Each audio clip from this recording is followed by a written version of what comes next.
我想今天是投票的日子了哈，这个是属于高雄人的事情。那这投票也会决定我们高雄的未来啊，也能够让人民再有一次重新思考的一个机会啊，这个是公民的一个权利啊。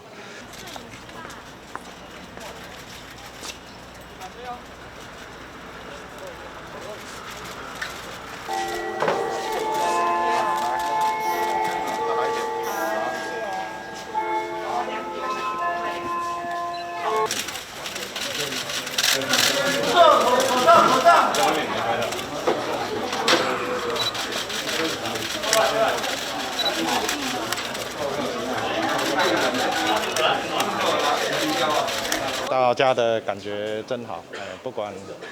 做任何的事情啊，即使在街上走走，都是一件很愉快的事情，大家都很关心副长接下来的动态，有没有什么动向？我想今天是投票的日子了哈，这个是属于高雄人的事情。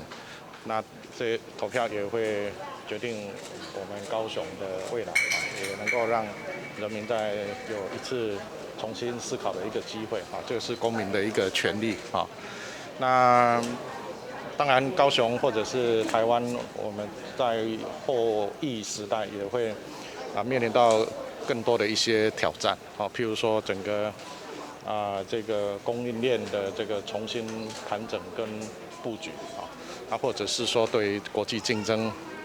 的这个产业重新架构的情况之下，我们怎么样让我们台湾或者是高雄在一个最有利的一个战略点，那这个是我们不管是在行政院或者是我们各部会，我们都在努力的工作那我相信对台湾也好，对高雄也好，因为这一次投票的这个选举那这个都是对于我们高雄这个城市未来会有一些关键性的一些影响所以我也希望说这个投票完之后不管这个结果如何就好像今天的天气一样，都是一个阳光普照的好日子，大家能够重新团结让我们的城市能够再出发。假设今天罢免的案子通过了，您有没有意思投入市长的补选？我想今天是我们行使公民的权利啦，这个也是我们高雄人能够有再一次重新思考的一个机会嘛。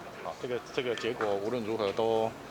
还在进行当中嘛，现在也还没有任何的一个结果但是我相信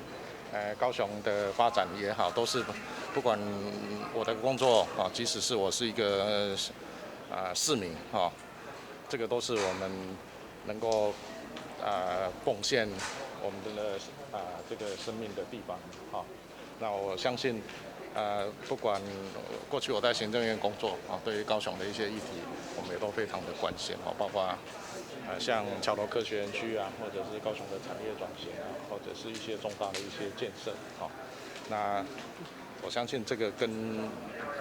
选举或者是没有选举或者是什么样的工作是没有任何的关系对我而言这里是我的故乡